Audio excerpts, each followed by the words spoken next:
Hey, 5.2, Europe. Let me start over. Hey, 5.2, early European urbanism. All right, here's the menu. First of all, the role that exploration and evolving economies had in creating a consumer culture in Europe as the 17th and 18th centuries go on. Ways that a consumer culture impacted human activity and relationships, and then the reasons for growth of cities and new problems created by increasing urbanization. So this section goes in tandem with the agricultural revolution. In many ways, it is an effect of the agricultural revolution and exploration and all the financial changes with there. So let's look at some economic trends first of all.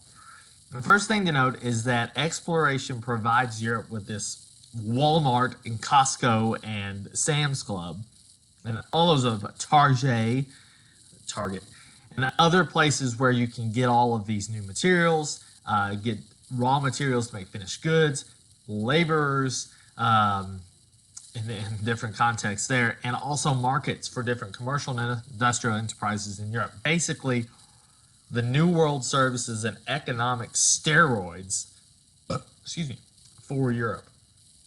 So without that New World, you're just kind of depending on what you have now. And now, with the idea that I can go out and get so much more stuff to sell, it creates economic opportunity. Keep in mind also the role of mercantilism said you want to create basically all the things you can inside of your own domestic economy and then trade. Have a favorable balance of trade, sending more things out than bringing things in. Okay, mercantilism also said that you need colonies. So without that, kind of that structure to help you bring things in from the outside, you're going to struggle. Now, the fact that not only are you bringing over potatoes and corn, but also luxury items and resources that it can create cool stuff, creates an idea among the middle class and upward that we can have things now in our possession that aren't necessary to life. Instead of just having bread and potatoes and your basic food and basic clothes, now if you have the money, you can afford to have cool stuff, right? Like this beautiful mirror. Let's see, how does this work? Oh, look at that.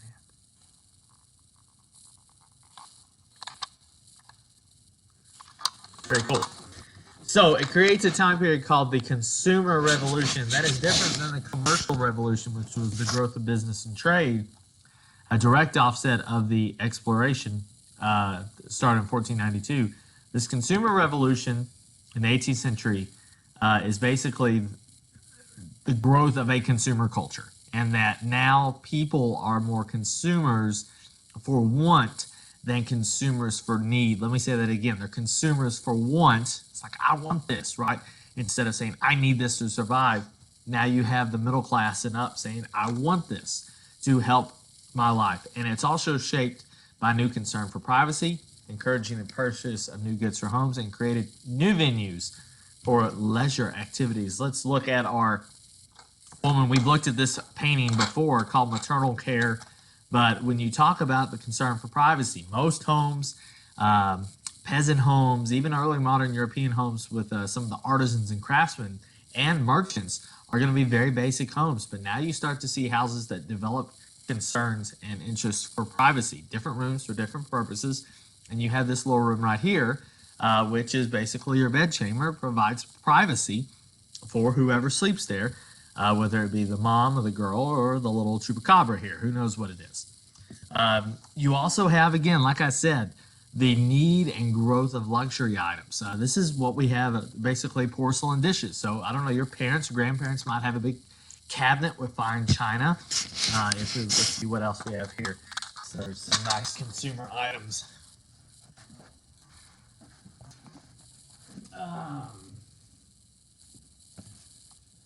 So this is a shoe.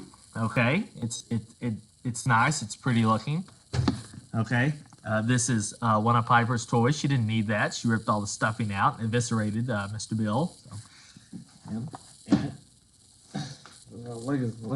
So, this is a demonic-looking rabbit that Piper additionally ripped aside. So again, consumer revolution is creating the market for some of these goods, which are not needed, but like these porcelain dishes here with these nice looking pheasants. It looks like flying alligators. I mean, it's nice. It's a status symbol, right? It's like the art of the Renaissance. You have porcelain dishes, you have fine china. It's a status item. You also have the creation of new leisure venues like this.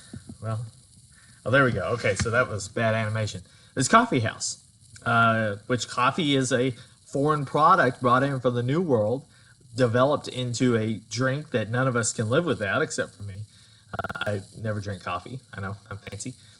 But this is where people go to have fun, and you see that they're going here to drink coffee, enjoy culture, talk about fancy ideas. We'll talk about next unit. The question is, how can they live this way? It's the increasing wealth. It's the increasing wealth brought about by exploration, the commercial revolution, the focus on mercantilism, and how that boosts the merchant class, middle class. I'm sure some of these might be someone who has bought a title to become a noble. So in any case, how can they live this way and enjoy these new leisure activities? It's the growth of these foreign goods into culture. Now, you see all of this consumer revolution happening, a lot of it, in urban areas.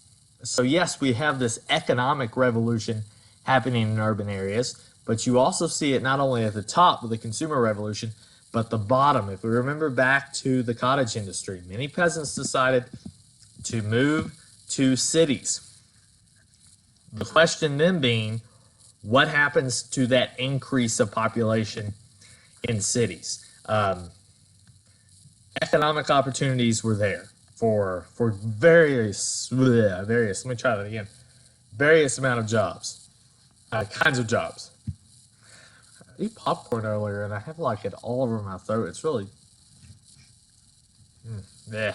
Okay, but cities offered these opportunities, whereas with the enclosure movement and what the cottage industry may not have offered, that a lot of people are going to move to cities. Now, this is a challenge because it's going to create overpopulation issues that some urban governments were not used to or even capable of solving. So like we said, the agricultural revolution reduces the need for labor, but the growth of cities, when increasing population and bringing so many people in at once from different cultures, it starts to erode traditional values. Alcohol is a big part of people's lives, but alcoholism grows incredibly in these cities during this time with other licentious activities and the eroding of these traditional values, and governments are straining to provide protection and a healthy environment for people to live because all these people moving in, and when you throw a lot of people in living in one place that haven't lived there before, you're going to see the growth of crime. You're going to see abject poverty, and with more people rather than, the peasant rural population than being a little more spread out. You're going to see prostitution as a way for some women to make more money. And this is going to lead all these activities which are challenging traditional values. It's going to lead to the growth of urban police forces and governments investing in a police force, something that these city urban governments had never had to do before. But because of all this increasing population, it's going to cause issues. And we're going to look at two drawings, illustrations by a man named William Hogarth, and this being one of them, Jen Lane, to show kind of the difference in behavior and activity of cities as time goes on. So briefly at the end, a few other social changes in the 18th century. In terms of medicine and health. Now, population is going up partly because the plague, while not eradicated, is disappearing as a major epidemic. Immunity has been built up and people are starting to treat that better, perhaps in cleaning up some sanitation areas where the plague kind of spreads in different ways. Smallpox is also reduced by inoculation, developed in a medicine, a vaccine by a man named Edward Jenner, in the 1700s. So smallpox and black plague, even though smallpox certainly was a bigger issue for Native American populations, those two things are contained, and because of that, populations can grow. Now, marriage patterns. You see the rise of illegitimate births in the 18th century because the church is starting to lose its grip a little bit on certain social areas. The Protestant areas certainly enforce some of these cultural taboos and norms a little more, you do see the rise of illegitimate births, which is going to increase population. However, it is limited in a way by a late marriage pattern. People are going to wait to get married for economic concerns. Here's an example. Someone will be let's say, an apprentice in a printing shop. Okay, in that activity, they're not going to be getting paid a sufficient amount. They will have to complete their apprenticeship until, say, they're like 25, 26, 27 before they get a full salary. And then, with the economic independence from their family, they will marry with their significant other.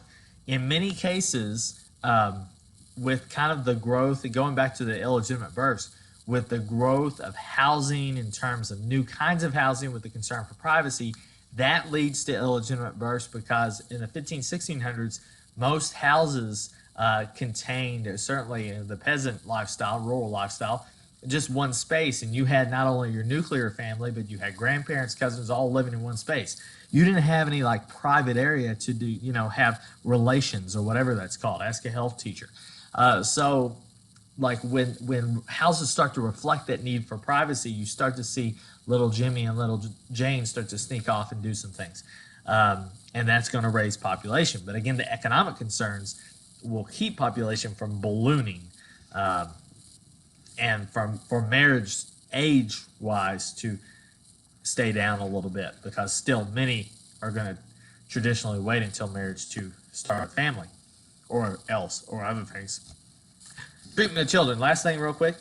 Infant and child mortality decreasing, meaning that families devote more space and comfort to child rearing, meaning raising children. We saw that in the picture with the delousing, where if you make more money and if health conditions are better, you're going to invest more money or more attention and emotion into your child, and you're not as willing to all the time, but rather, invest them, give them hugs. Okay, I give Maisie a hug, but she's sleeping. So that is section 5.2. We will come back to some of those themes later on down the road, but urbanization, a big key, consumer revolution, a big key, and also a shout out to these social changes, understand kind of the backstory of how that's working as well. Bye-bye, Unit 5.